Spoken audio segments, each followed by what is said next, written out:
नमस्कार बच्चों, राम राम। स्वागत आपका अपने YouTube channel GS with Ashok soda के अंदर।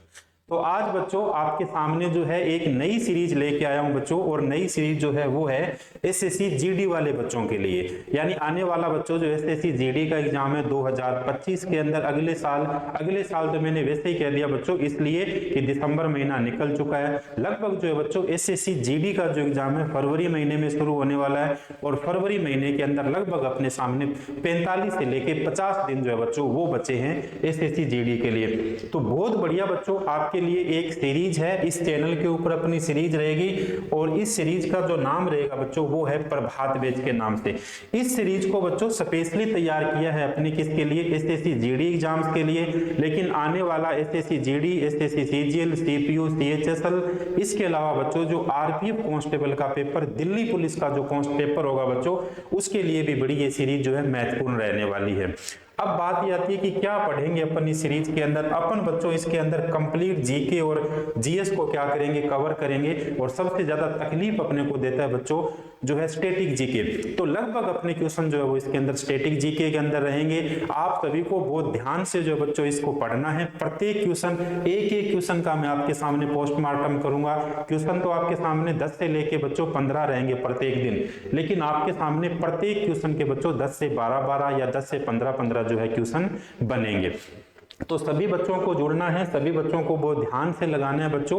एक एक क्वेश्चन को बारीकी से क्या करना है, आपको पढ़ना है। एक बार स्वागत है आप सभी बच्चों का। जो बच्चे आने वाले जो एग्जाम है बच्चों उनकी तैयारी कर रहे हैं प्रभात बैच के अंदर। शुरुआत करते हैं बच्चों, और मैं अभी आपको कह देता हूं ये जो सीरीज चलेगी प्रत्येक दिन आपकी 45 से लेके 55 मिनट की बच्चों क्लास रहेगी। इस 45 से 55 मिनट की क्लास के अंदर बच्चों जो 15 से लेके 20 अपन क्वेश्चन कवर करेंगे, और टोटल अब आप कहोगे कि सर कितने ये रहेंगे, तो देखो मैंने आपके लिए यहाँ पे लिखा है प्रैक्टिस सेट नंबर 1। तो ये टोटल प्रैक्टिस सेट आपके लिए कितने रहेंगे बच्चों, टोटल प्रैक्टिस सेट आपके लिए रहेंगे 45 प्रैक्टिस सेट रहेंगे बच्चों। और जब आप 45 प्रैक्टिस सेट लगा लो तब आपको पता चलेगा कि इस क्लास की अहमियत क्या थी, इस क्लास की जो है बच्चों वैल्यू क्या थी। तो शुरुआत करें बच्चों, बिल्कुल अपन शुरुआत करते हैं आज की क्लास का क्वेश्चन नंबर 1 से। देखो बहुत बढ़िया क्वेश्चन आपके सामने बच्चों। क्या पूछा गया क्वेश्चन में, अक्सर एग्जाम्स के अंदर कोई भी एग्जाम हो बच्चों पूछा जाता है बिहू किस राज्य का लोक नृत्य है, असम का, ओडिशा का, पश्चिम बंगाल का, उत्तर प्रदेश का।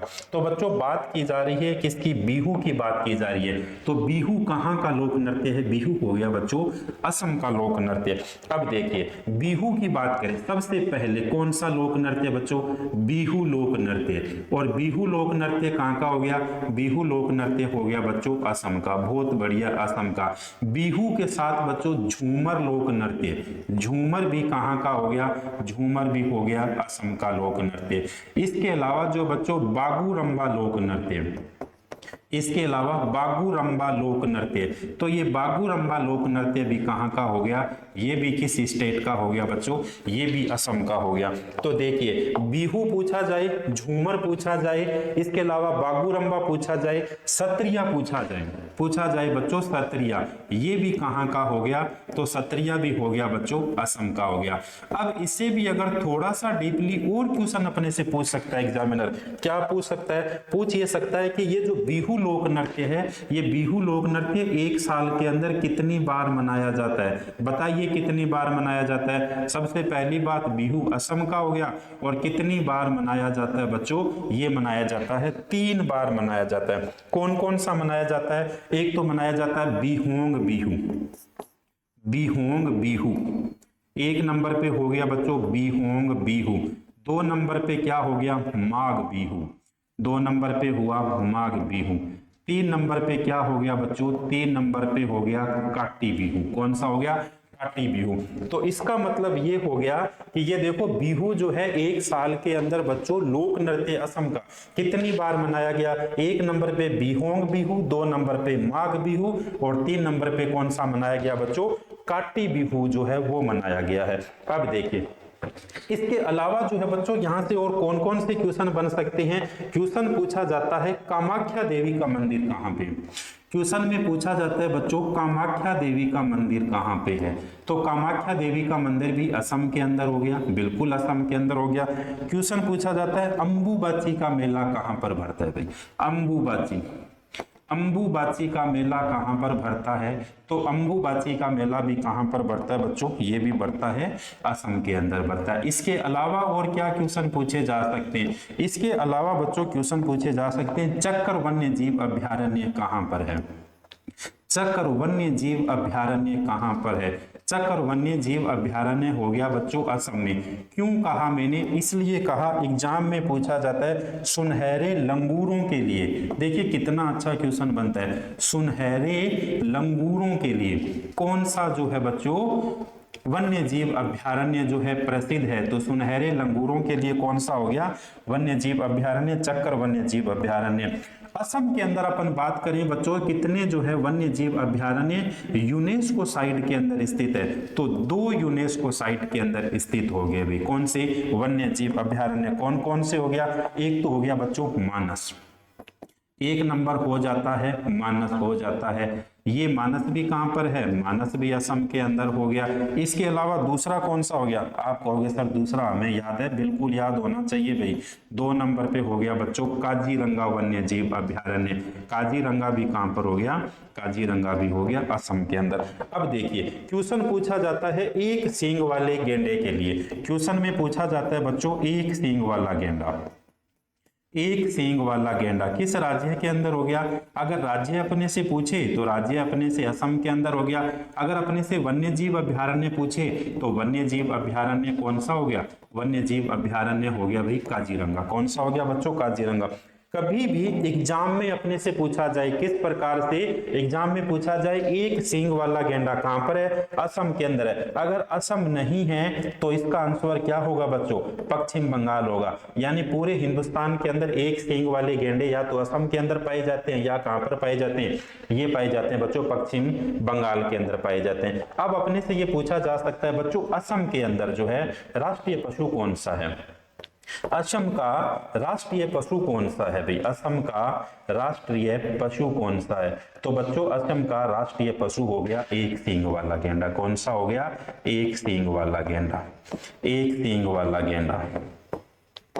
एक सींग वाला गेंडा जो है कहाँ का राष्ट्रीय पशु हो गया बच्चों? तो ये राष्ट्रीय पशु हो गया कहाँ का? असम का हो गया। कामाख्या देवी असम के अंदर हो गया, अंबुबाची असम के अंदर हो गया। इसके अलावा देखिए भाई एशिया का पहला तेल कुआं बच्चों, एशिया का पहला तेल कुआं कहां पर है भाई? एशिया का पहला तेल कुआं, एशिया का पहला तेल कुआं, पहला तेल कुआं क्या नाम हो गया इस पहले तेल कुएं का? इसका नाम हो गया बच्चों डिगबोई। क्या नाम हो गया? डिगबोई। डिगबोई हो गया भाई।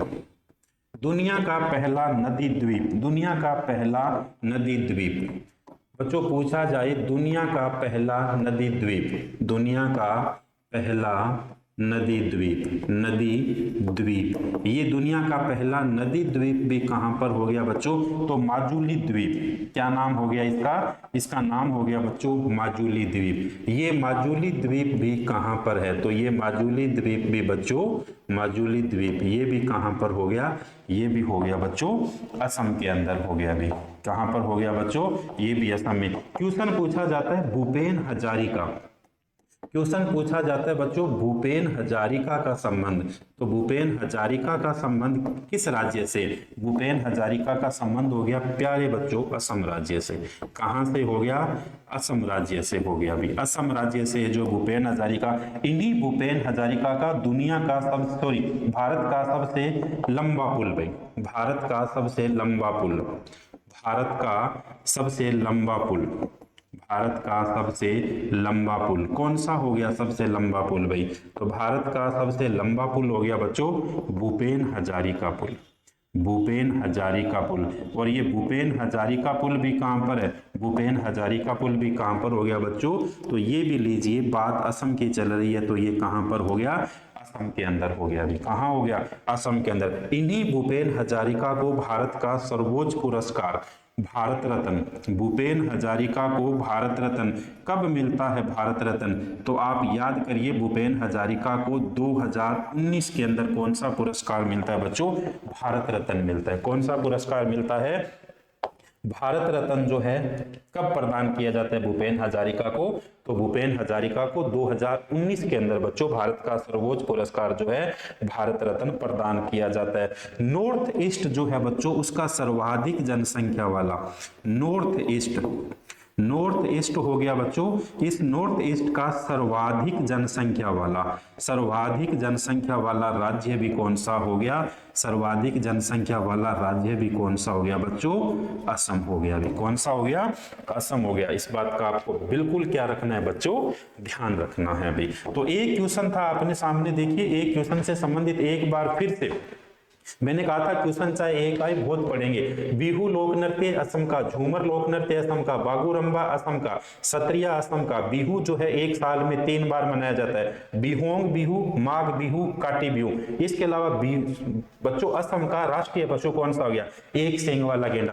कामाख्या देवी कहां पर हो गया? असम में। अंबुबाची कहां हो गया? असम में। चक्र वन्य जीव अभ्यारण्य कहां हो गया? असम के अंदर। यूनेस्को के अंदर बच्चों 2 साइटें वन्य जीव अभ्यारण्य कौन कौन से? मानस कहां पर हो गया? असम में। काजीरंगा असम के अंदर। एक सींग वाला गेंडा असम के अंदर हो गया बच्चों। इसके अलावा एशिया का पहला तेल कुआं डिगबोई कहां पर हो गया? असम में। दुनिया का पहला नदी द्वीप बच्चों माजुली द्वीप जो है सबसे बड़ा द्वीप जो है बच्चों, सॉरी दुनिया का पहला द्वीप माजुली द्वीप कहां? असम में। भूपेन हजारिका का संबंध कहां पर बच्चों? असम में। भारत का सबसे लंबा पुल भूपेन हजारिका पुल, ये कहां पर है बच्चों?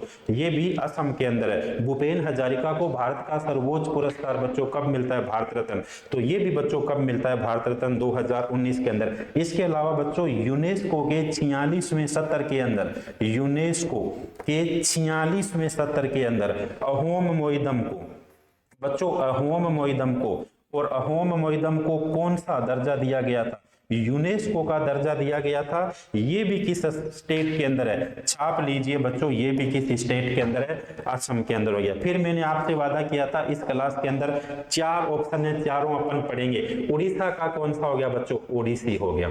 कौन सा शास्त्रीय नृत्य हो गया? ओडिसी हो गया। पश्चिम बंगाल का कौन सा हो गया बच्चों?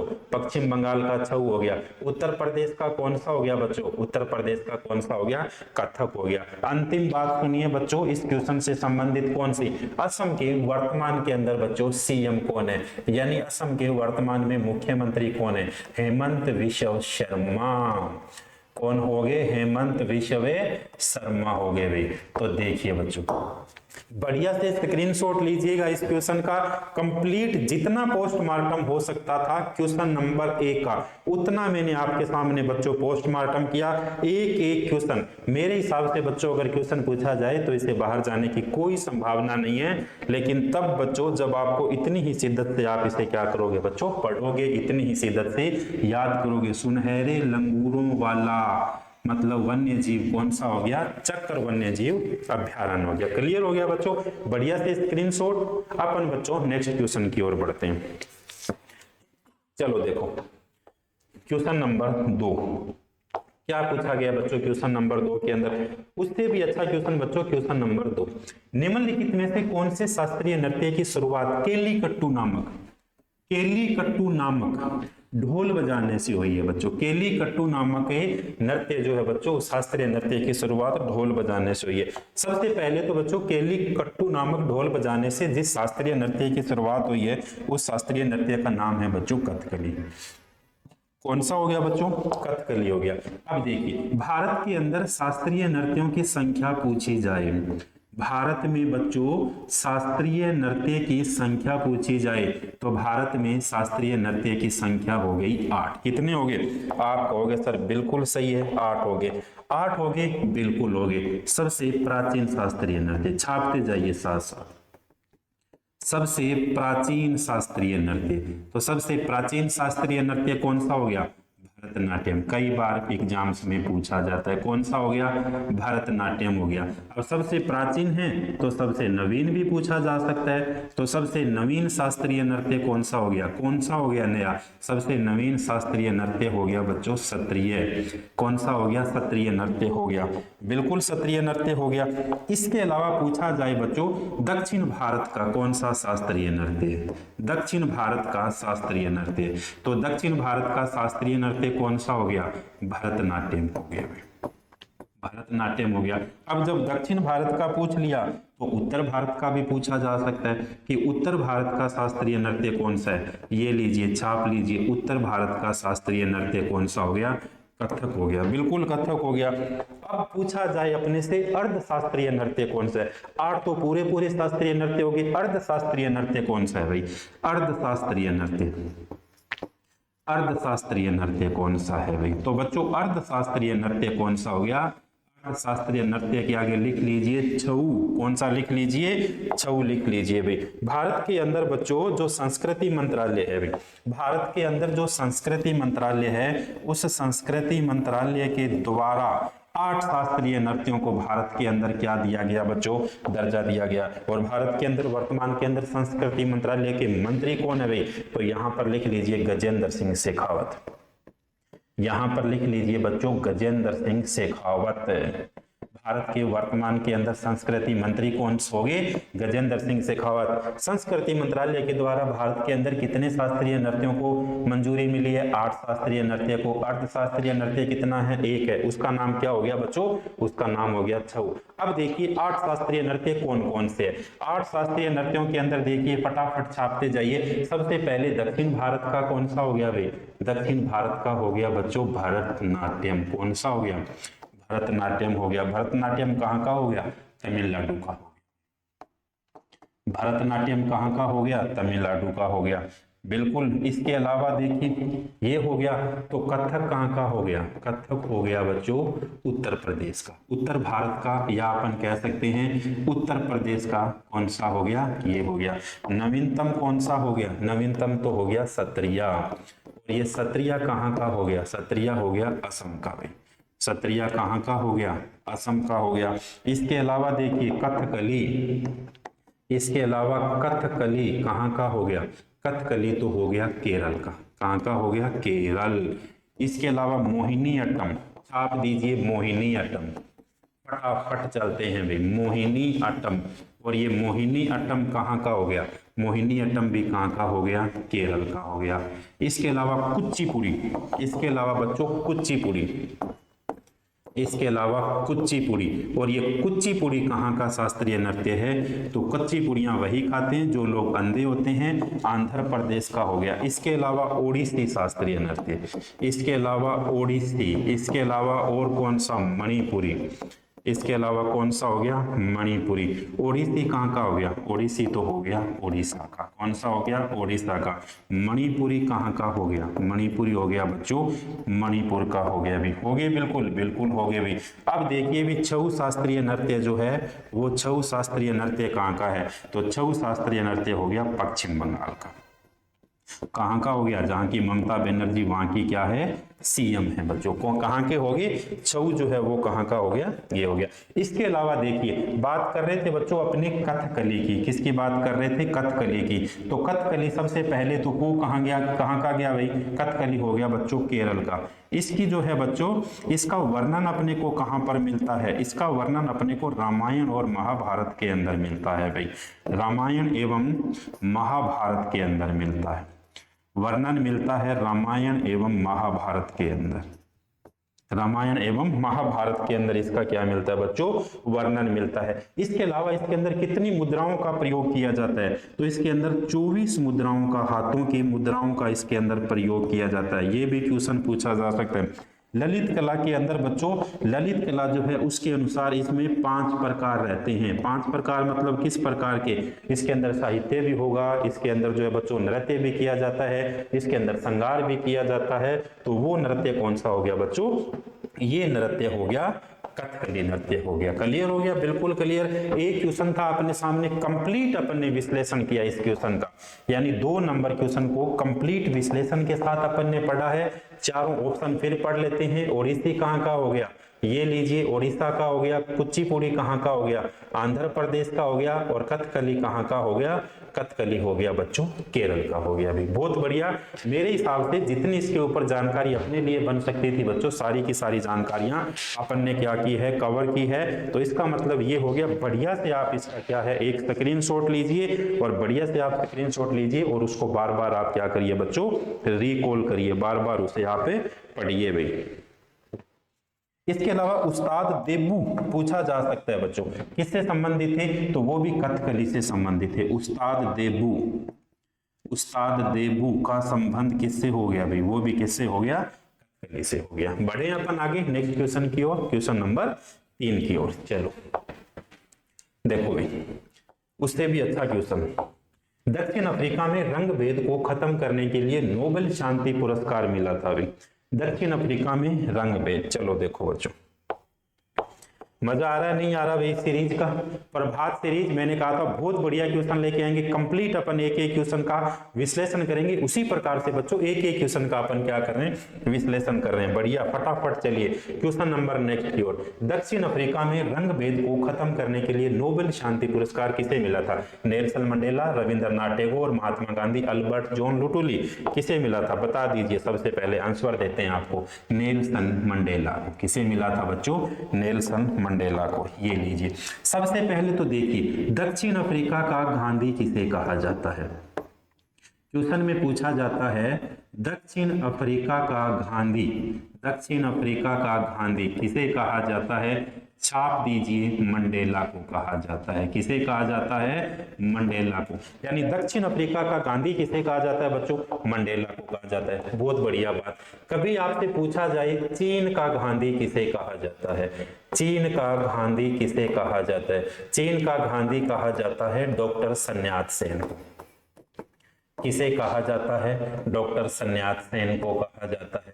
इसके अलावा भारत का गांधी किसे कहा जाता है भाई, भारत का गांधी किसे कहा जाता है, तो भारत का गांधी कहा जाता है महात्मा गांधी को, महात्मा गांधी को कहा जाता है। बहुत बढ़िया। आपसे पूछा जाए राजस्थान का गांधी किसे कहा जाता है, राजस्थान का गांधी किसे कहा जाता है, राजस्थान का गांधी भोगीलाल पांड्या को कहा जाता है, भोगीलाल पांड्या को कहा जाता है। बिल्कुल क्लियर हो गया। अब देखिए भी भोगीलाल पांड्या को कहा जाता है, क्लियर हो गया। इसके अलावा पूछा जाता है बच्चों ब्लैक गांधी, ब्लैक गांधी किसे कहा जाता है, ब्लैक गांधी कहा जाता है मार्टिन लूथर को। मार्टिन लूथर को कौन सा गांधी कहा जाता है, ब्लैक गांधी कहा जाता है। फ्रांस का गांधी किसे कहा जाता है भाई, फ्रांस का गांधी किसे कहा जाता है, फ्रांस का गांधी। इसके अलावा इटली का गांधी किसे कहा जाता है, फ्रांस का गांधी किसे कहा जाता है, इटली का गांधी किसे कहा जाता है, डेनिल डाल्सी को कहा जाता है। किसे कहा जाता है बच्चों, डेनिल डाल्सी को कहा जाता है भाई, डेनिल, एक मिनट, डेनिल डाल्सी को कहा जाता है। कहां का गांधी, इटली का गांधी में। इटली का गांधी किसे कहा जाता है, डेनिल डाल्सी को कहा जाता है। फ्रांस का गांधी बताइए भैया किसे कहा जाता है, फ्रांस का गांधी आप बताइए किसे कहा जाता है। क्लियर हुआ बच्चों। अब देखिए दक्षिण अफ्रीका का गांधी नेल्सन मंडेला हो गए, चीन का गांधी डॉक्टर सन्यात सेन हो गए, भारत का गांधी महात्मा गांधी हो गए, राजस्थान के गांधी भोगीलाल पांड्या हो गए, ब्लैक गांधी मार्टिन लूथर को, फ्रांस का गांधी किसे कहा जाता है बच्चों आप बताओगे। इसके अलावा इटली का गांधी किसे कहा जाता है, डेनिल डाल्सी को कहा जाता है। दक्षिण अफ्रीका के अंदर बच्चों, दक्षिण अफ्रीका के अंदर, दक्षिण अफ्रीका में, दक्षिण अफ्रीका के अंदर रंग भेद नीति के खिलाफ, दक्षिण अफ्रीका में रंग भेद नीति के खिलाफ आंदोलन करने वाला व्यक्ति कौन था, दक्षिण अफ्रीका में रंग भेद नीति के खिलाफ आंदोलन करने वाला व्यक्ति कौन था, आप छाप दोगे बच्चों, नेल्सन मंडेला थे। दक्षिण अफ्रीका के पहले अश्वेत राष्ट्रपति कौन बनते हैं, दक्षिण अफ्रीका के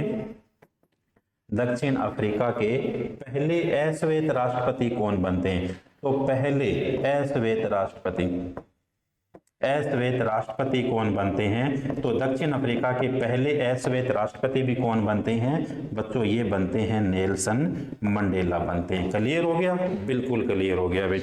तो ये सारे आपको बच्चों एकदम जहन के अंदर अच्छी तरह से क्या कर लेना है, उतार लेना है। अब देखिए नेल्सन मंडेला को नोबेल शांति का पुरस्कार कब मिला था, नेल्सन मंडेला को नोबेल का शांति का पुरस्कार मिलता है बच्चों 1993 के अंदर। क्लियर हो गया। 1993 में इन्हें नोबेल शांति पुरस्कार से सम्मानित किया गया था। इन्हीं नेल्सन मंडेला को भारत का सर्वोच्च पुरस्कार भारत रत्न कब मिलता है, भारत रत्न इन्हें कब मिलता है? तो नेल्सन मंडेला को भारत रत्न मिलता है 1990 में। 1990 के अंदर एक और व्यक्ति को भारत रत्न मिलता है, वो मिलता है डॉक्टर B.R. अम्बेडकर को। इन्हें भी कब मिलता है बच्चों? 1990 के अंदर भारत रत्न मिलता है। भारत रत्न पाने वाले दूसरे गैर भारतीय कौन थे? या दूसरे में आपके सामने गैर भारतीय की जगह विदेशी लिख रहा हूं भाई, दूसरे विदेशी कौन थे? तो ये भी हो गए कौन? Nelson Mandela. अब आप ये भी पूछोगे कि सर आप फिर पहले विदेशी भी बता दीजिए, ये लीजिए छाप लीजिए भाई, पहले विदेशी कौन थे? तो पहले विदेशी कौन से हो जाते हैं? खान अब्दुल गफ्फार खान। कौन हो जाते हैं बच्चों? खान अब्दुल गफ्फार खान। क्लियर हो गया? खान अब्दुल गफ्फार खान, जिन्हें क्या कहा जाता था? सीमांत गांधी के नाम से उन्हें बच्चों जाना जाता था। अब देखिए 2 नंबर ऑप्शन है अपने सामने बच्चों, रविंद्रनाथ टैगोर। 2 नंबर ऑप्शन कौन सा है? रविंद्रनाथ टैगोर। रविंद्रनाथ टैगोर को नोबेल पुरस्कार कब दिया गया था? बात कर रहे हैं अब रविंद्रनाथ टैगोर की। इनको नोबेल पुरस्कार कब दिया गया था? तो रविंद्रनाथ टैगोर को नोबेल पुरस्कार मिलता है 1913 के अंदर। 1913 के अंदर किस कृति के लिए मिलता है? इन्हें मिलता है गीतांजलि के लिए। किसके लिए मिला? इन्हें मिला गीतांजलि के लिए मिलता है।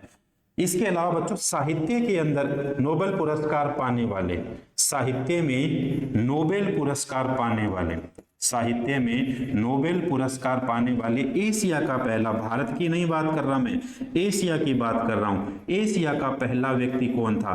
तो एशिया के पहले व्यक्ति थे रविंद्रनाथ टैगोर। यहां लिख रहे हैं भी, थोड़ी सी जगह बिल्कुल लिख रहे हैं, कौन हो गए? रविंद्रनाथ टैगोर हो गए। बिल्कुल आपको ध्यान रखना है। भारत का राष्ट्रगान छाप दीजिए, किसने लिखा? भारत का राष्ट्रगान रविंद्रनाथ टैगोर के द्वारा लिखा गया। बहुत अच्छी बात है। बांग्लादेश का राष्ट्रगान, बांग्लादेश का राष्ट्रगान, बांग्लादेश का राष्ट्रगान किसने लिखा? रविंद्रनाथ टैगोर ने लिखा। क्या नाम है बांग्लादेश के राष्ट्रगान का? आमार सोनार बांग्ला। आमार सोनार बांग्ला। क्या हो गया इसका? आमार सोनार बांग्ला हो गया भी। इसके अलावा जो भारत का राष्ट्रगान जो बच्चों पहली बार कब गाया गया था? एसएससी बार बार पूछती है, पहली बार गाया गया 1911 के अंदर जो है बच्चों पहली बार गाया गया था। बिल्कुल क्लियर। 2-4 बातें और छापनी है, अभी अपने पास जगह पड़ी है बोर्ड पे। पहली बार कब गाया गया? 1911 के अंदर गाया गया। बिल्कुल। भारत का राष्ट्रगान जो है कितने पदों में विभाजित है? कितने पदों में विभाजित है? 5 पदों के अंदर विभाजित है। राष्ट्रगान के रूप में कौन सा पद लिया गया है? राष्ट्रगान के रूप में कौन सा पद लिया गया है? राष्ट्रगान के रूप में पहला पद लिया गया है। भारत का राष्ट्रगान जो है पहली बार किस अखबार के अंदर छपा था? छाप दीजिए, किस अखबार के अंदर छपा था? ये छपा था संवाद कौमुदी में। संवाद कौमुदी, यहां पर स्टार लगा लेना बच्चों। संवाद कौमुदी बहुत अच्छे एग्जाम में पूछा जाता है। संवाद कौमुदी। इससे भी अच्छा किस नाम से छपा था? सबसे पहले किस नाम से छपा था? ये छपा था भारत भाग्य विधाता।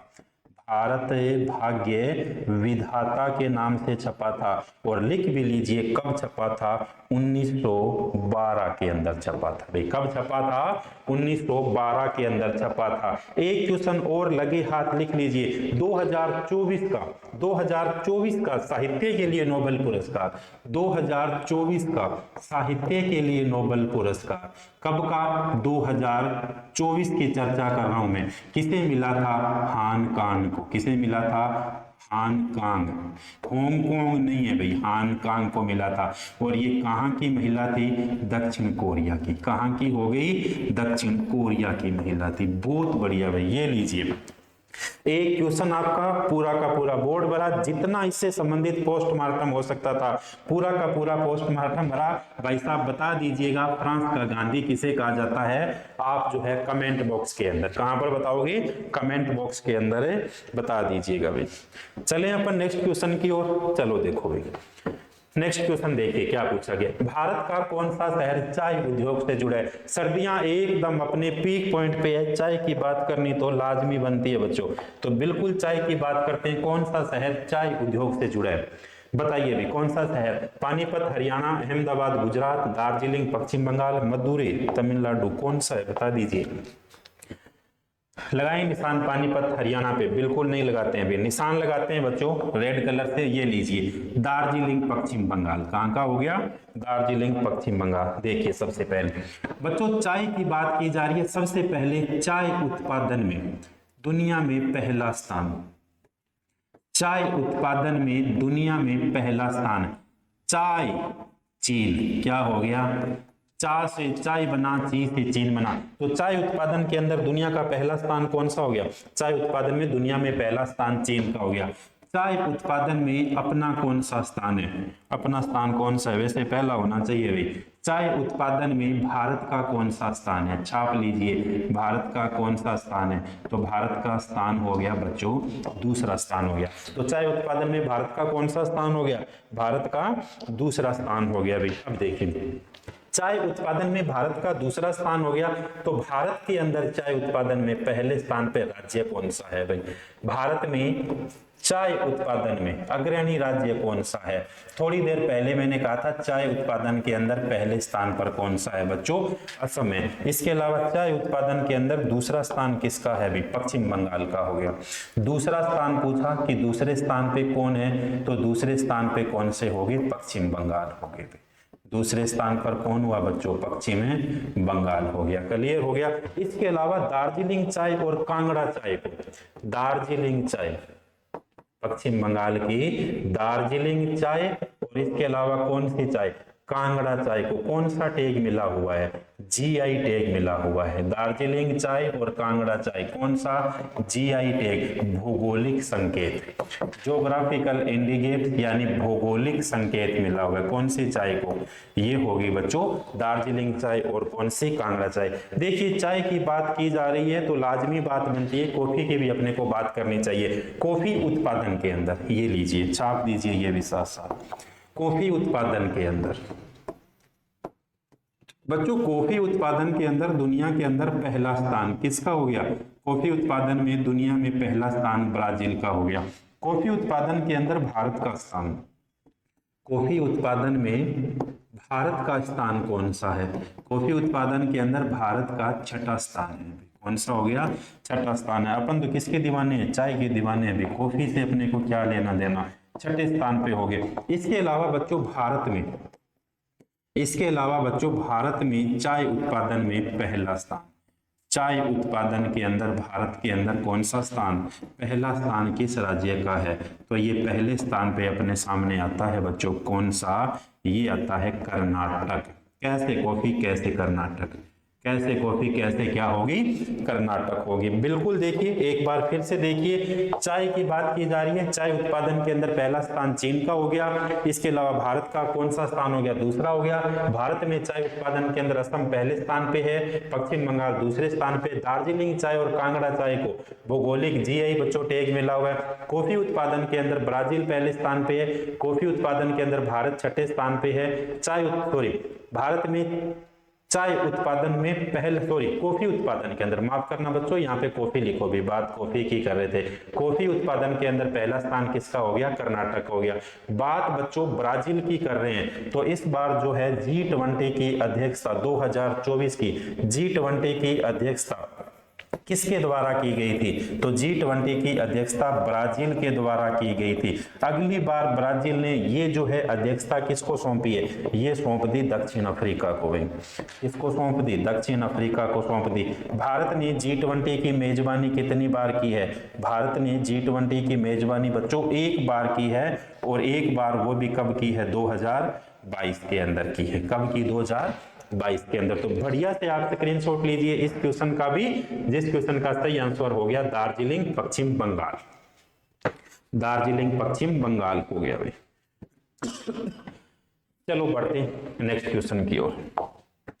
देखो भाई पूरे विश्व में हरित क्रांति के जनक के रूप में किसे जाना जाता है? कितनी बार एसएससी ने क्वेश्चन पूछ लिया, आरपीएफ ने क्वेश्चन पूछ लिया, दिल्ली पुलिस ने बच्चों ये क्वेश्चन पूछ लिया कि विश्व में हरित क्रांति के जनक के रूप में किसे जाना जाता है? किस पर बताइए आप कौन से आंसर को सही माने? रोल बचे Linus Pauling, M S Swaminathan, Norman Borlaug. तो ये कौन हो गए? नॉर्मन बोरलॉग हो गए भाई, नॉर्मन बोरलॉग हो गए। देखो बच्चों हरित क्रांति का जन्म किसका पूछा जा रहा है? विश्व के अंदर, विश्व में हरित क्रांति का जनक विश्व में हरित क्रांति का जनक कौन है? तो विश्व के अंदर हरित क्रांति के जन्म हो गए नॉर्मन बोरलॉग।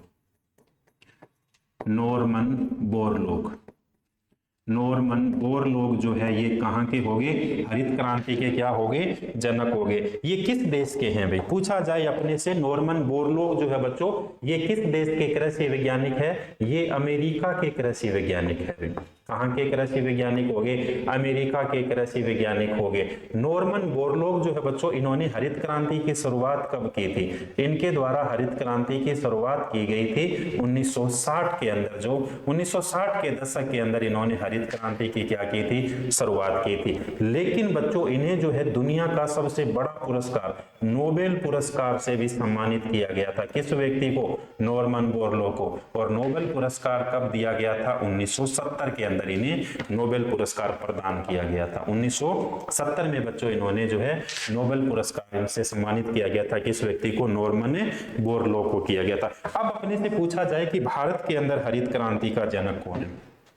अब अपने से क्वेश्चन पूछ लिया जाए कि भारत में हरित क्रांति का जनक कौन है?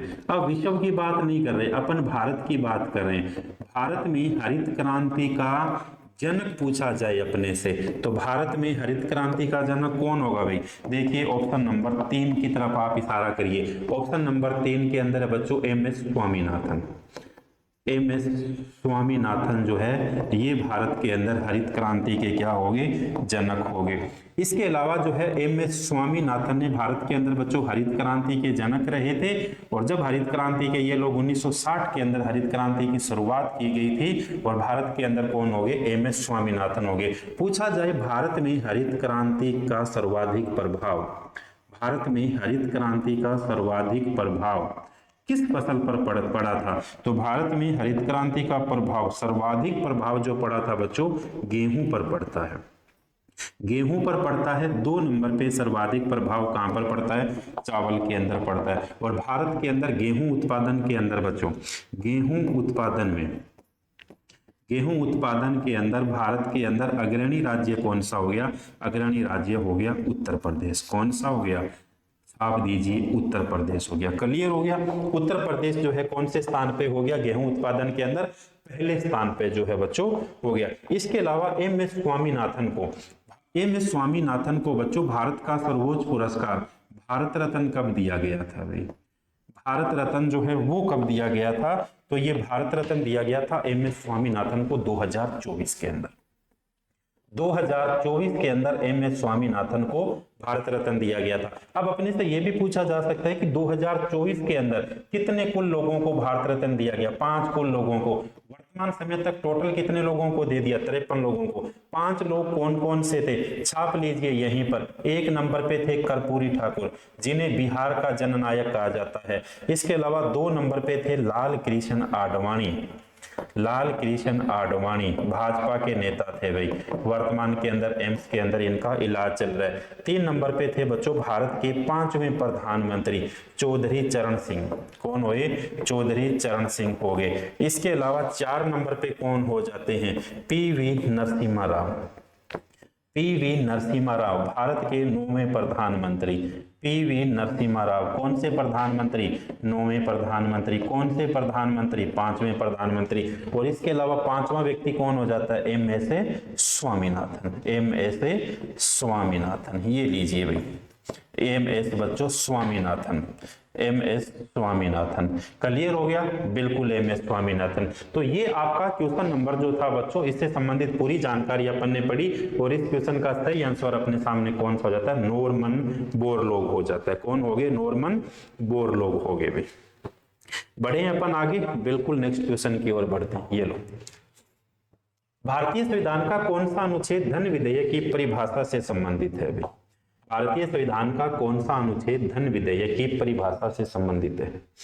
देखो, धन विधेयक की किसी भी बच्चों विधेयक जो होते हैं, एक विधेयक को कहा जाता है सरकारी विधेयक। एक विधेयक कौन सा हो गया? सरकारी विधेयक। बहुत ध्यान से सुनना इसको। एक हो गया सरकारी विधेयक, एक कौन सा हो गया? गैर सरकारी विधेयक। गैर सरकारी विधेयक हो गया भाई। गैर सरकारी विधेयक हो गया। तो विधेयक कितने प्रकार से कह सकते हैं? दो प्रकार के होगी, एक हो गया सरकारी विधेयक, एक होगी गैर सरकारी विधेयक। सरकारी विधेयक जो होते हैं ये किसी मेंबर ऑफ पार्लियामेंट के द्वारा रखे जाते हैं, या मैं आपसे कहूं किसी मंत्री के द्वारा रखे जाते हैं। और गैर सरकारी विधेयक जो है कोई भी विधायक जो होता है बच्चों, ये भी क्या कर सकता है, वहां पर पेश कर सकता है। भी ये मंत्री के द्वारा होगी और वो उसके द्वारा पेश किया जा सकता है। अब बात इन्होंने पूछा बच्चों, धन विधेयक की परिभाषा से संबंधित आर्टिकल कौन सा? 120, 100, 115 और 110। धन विधेयक से संबंधित आर्टिकल कौन सा हो गया बच्चों? 110 हो गया भाई। अब देखिए धन विधेयक से संबंधित बहुत सारी बातें अच्छी अच्छी जो एग्जाम में पूछ जाती है। सबसे पहले तो कौन सा विधेयक धन विधेयक, सॉरी कौन सा विधेयक जो बच्चों धन विधेयक होगा? इसके अलावा जो है धन विधेयक हमेशा कहां पर रखा जाएगा? लोकसभा के अंदर। थोड़ा सा देखिए, धन विधेयक को कहा जाता है मनी बिल। धन विधेयक, इस धन विधेयक को क्या क्या कहा जाता है? MONEY, मनी बिल इन्हें कहा जाता है। क्लियर हो गया? अब देखो भाई, धन विधेयक हमेशा एक आर्टिकल है बच्चों, आर्टिकल नंबर 109, अनुच्छेद नंबर 109, ये क्या कहता है? धन विधेयक हमेशा कहां पर प्रस्तुत किए जाएंगे? धन विधेयक हमेशा लोकसभा के अंदर प्रस्तुत किए जाएंगे। पहली बात तो ये होगी। 2 नंबर बात जो है धन विधेयक से संबंधित है, धन विधेयक राष्ट्रपति की पूर्व सहमति से रखा जाएगा। धन विधेयक राष्ट्रपति की पूर्व सहमति से रखा जाएगा, यानी राष्ट्रपति की सहमति लेनी इसके ऊपर क्या होगी? अनिवार्य होगी। राष्ट्रपति की पूर्व सहमति से रखा जाएगा। अब राष्ट्रपति की पूर्व सहमति से रखा जाएगा कौन सा विधेयक? धन विधेयक। तो धन विधेयक एक किस प्रकार का विधेयक हो गया? धन विधेयक एक सरकारी विधेयक हो गया। इसका मतलब कोई मंत्री इसे क्या करेगा बच्चों? पेश करेगा। 4 नंबर बात आगे क्या कहता है? धन विधेयक को राज्यसभा कितने दिन रोक सकती है? धन विधेयक को राज्यसभा केवल और केवल मात्र कितने दिन रोक सकती है? मात्र 14 दिन रोक सकती है भाई। इसके अलावा धन विधेयकों पर क्या राष्ट्रपति अनुच्छेद 111 के द्वारा पुनर्विचार के लिए भेज सकता है? धन विधेयकों को राष्ट्रपति क्या पुनर्विचार के लिए भेज सकता है? पुनर्विचार के लिए नहीं भेज सकता। जब पुनर्विचार के लिए नहीं भेज सकता, इसका मतलब बच्चों राष्ट्रपति आर्टिकल नंबर 111 का प्रयोग नहीं कर सकता, यानी इस विधेयक को राष्ट्रपति पुनर्विचार के लिए नहीं भेज सकता। अगर इसको पुनर्विचार के लिए नहीं भेज सकता तो इस आर्टिकल जो है बच्चों 108 के द्वारा क्या धन विधेयकों के ऊपर संयुक्त अधिवेशन बुलाया जा सकता है? बताइए, धन विधेयकों के ऊपर संयुक्त अधिवेशन क्या बुलाया जा सकता है? धन विधेयकों के ऊपर बच्चों संयुक्त अधिवेशन नहीं बुलाया जा सकता। क्यों नहीं बुलाया जा सकता बच्चों? धन विधेयक जो होता है ये एक सरकारी विधेयक हो गया बच्चों, उसमें उसी प्रकार से जो बच्चों किया जाता है जिस प्रकार से आर्टिकल नंबर 368 के द्वारा प्रक्रिया रहती है। संयुक्त अधिवेशन का प्रावधान भी इसके ऊपर नहीं किया जाता। बच्चों कौन सा विधेयक धन विधेयक होगा या कौन सा विधेयक धन विधेयक नहीं होगा? कौन सा विधेयक धन विधेयक होगा और कौन सा विधेयक धन विधेयक नहीं होगा भाई? इस बात की भारत के अंदर पुख्ता जानकारी कौन देगा भाई? कौन सा विधेयक धन विधेयक है या नहीं है? तो ये बच्चों देगा लोकसभा का अध्यक्ष देगा भाई। कौन दे रहा है? लोकसभा अध्यक्ष। कौन सा विधेयक धन विधेयक है, कौन सा नहीं है, ये धन विधेयक जो है बच्चों लोकसभा अध्यक्ष की जिम्मेवारी बनती है। और वर्तमान के अंदर लोकसभा अध्यक्ष कौन है भाई? वर्तमान के अंदर लोकसभा अध्यक्ष है बच्चों ओम बिड़ला। और ओम बिड़ला का जो है बच्चों संबंध किस राज्य से हो गया? ओम बिड़ला का संबंध जो है राजस्थान से हो गया। राजस्थान में भी इनका संबंध कहां से हो गया? कोटा से। इसके अलावा बच्चों 18वीं लोकसभा के अंदर, 18वीं लोकसभा के अंदर ओम बिड़ला जो क्या है? लोकसभा अध्यक्ष है। इसके अलावा 17वीं लोकसभा के अंदर भी कौन थे भाई? 17वीं लोकसभा के अंदर भी बच्चों ओम बिड़ला थे। 17वीं लोकसभा के अंदर भी बच्चों कौन थे? ओम बिड़ला थे भाई, ओम बिड़ला थे। इसके अलावा बच्चों लोकसभा के अंदर पहली महिला लोकसभा अध्यक्ष पूछा जाए कि पहली महिला लोकसभा अध्यक्ष कौन थी, तो पहली महिला लोकसभा अध्यक्ष थी बच्चों मीरा कुमार। कौन थी? मीरा कुमार। और मीरा कुमार के बाद में लोकसभा अध्यक्ष कौन बनती है? मीरा कुमार के बाद बनती है सुमित्रा महाजन। सुमित्रा महाजन, और सुमित्रा महाजन के बाद कौन बनते हैं? ओम बिड़ला जी बनते हैं। कौन बन गए? ओम बिड़ला जी बनते हैं। क्लियर हो गया बच्चों? ये लीजिए आपके सामने क्वेश्चन था बच्चों, एक धन विधेयक से संबंधित खूब सारी अपन ने जानकारी पढ़ी, किससे संबंधित? धन विधेयक से संबंधित, इसलिए कि एग्जाम के अंदर बच्चों बहुत बढ़िया से पूछा जाता है। तो बढ़िया से आप इसका क्या लोगे बच्चों? स्क्रीनशॉट लोगे। एक बार फिर से देखिए, धन विधेयक जो होता है बच्चों, देखिए धन किसका होता है?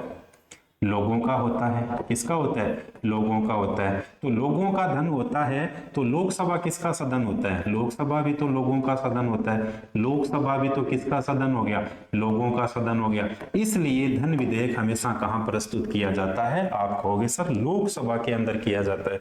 कहां किया जाता है? लोकसभा के अंदर किया जाता है। धन विधेयक मनी बिल आर्टिकल नंबर बच्चों 109, धन विधेयक हमेशा लोकसभा में रखा जाएगा, इस बात का उल्लेख करता है। लेकिन धन विधेयक की परिभाषा किस आर्टिकल के अंदर है बच्चों? आर्टिकल नंबर 110 के अंदर है। करों को लगाने से संबंधित, करों को हटाने से संबंधित बच्चों, ये सारी चीजें अपने को किसके अंदर मिलती है बच्चों? धन विधेयक की परिभाषा में। और धन विधेयक का उल्लेख कौन सा आर्टिकल करता है? आर्टिकल नंबर बच्चों 110 करता है।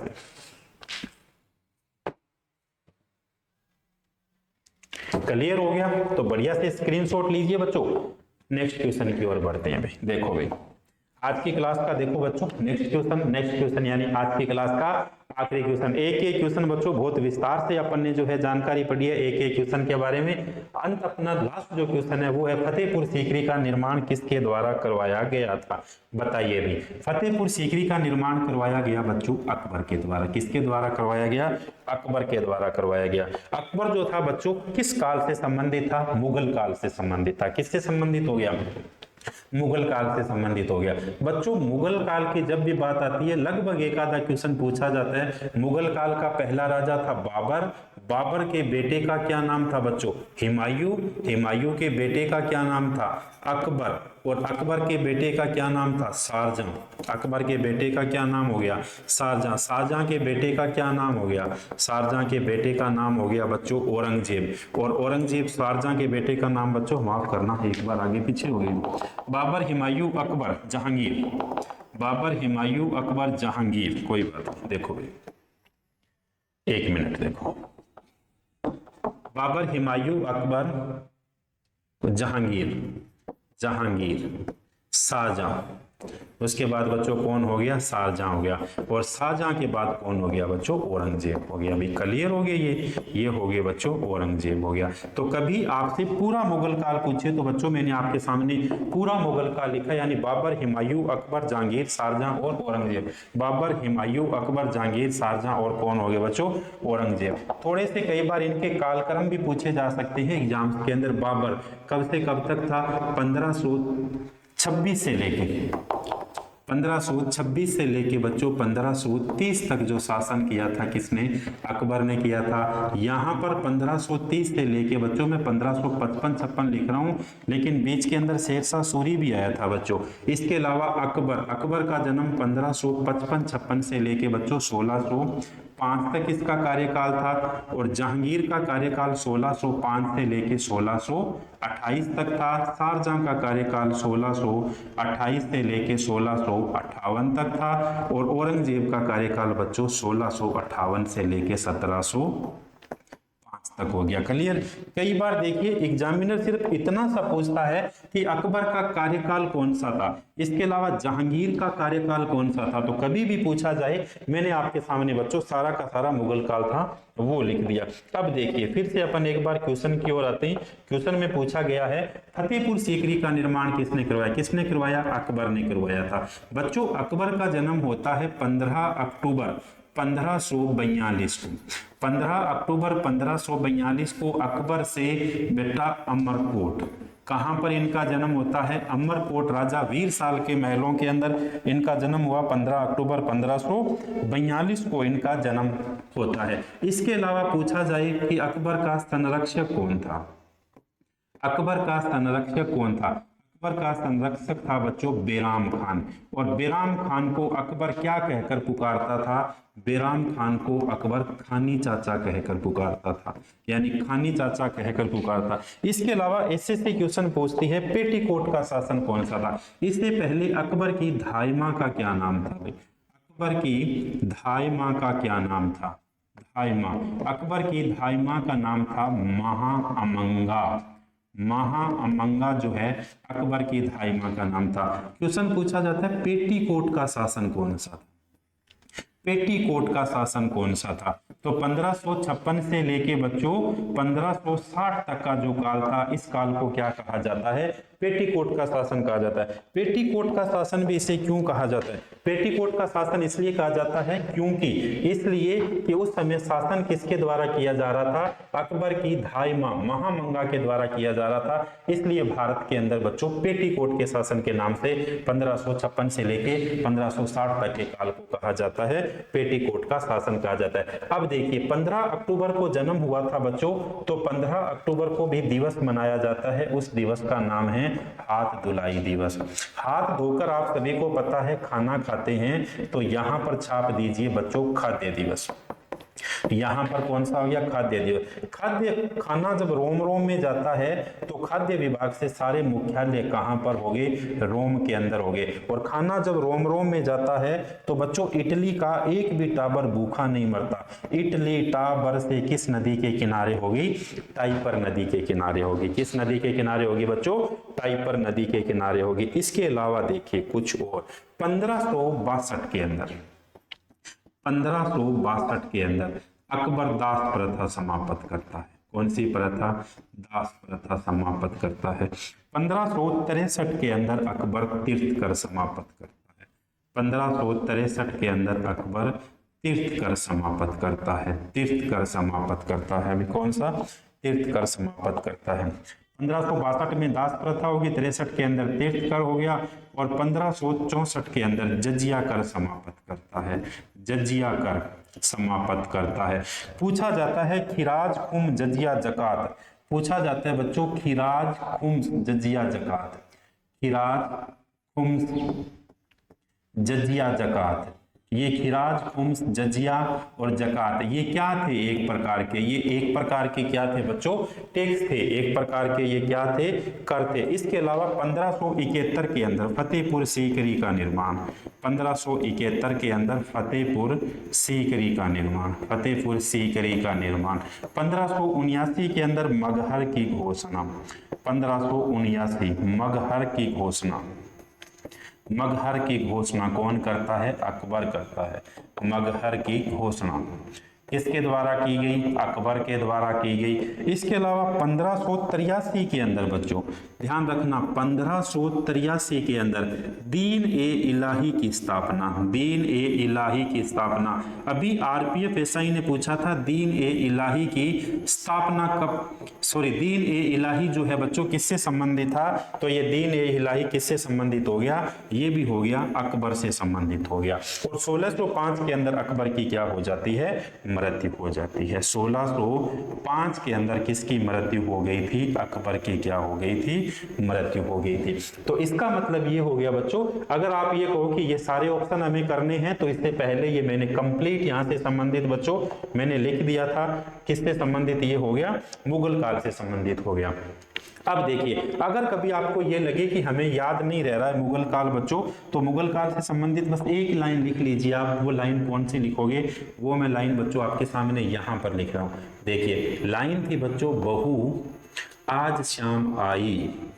बहू आज शाम आई तब तक नहीं आएगी जब तक नौकरी नहीं लगोगे। बहू आज शाम आई दारू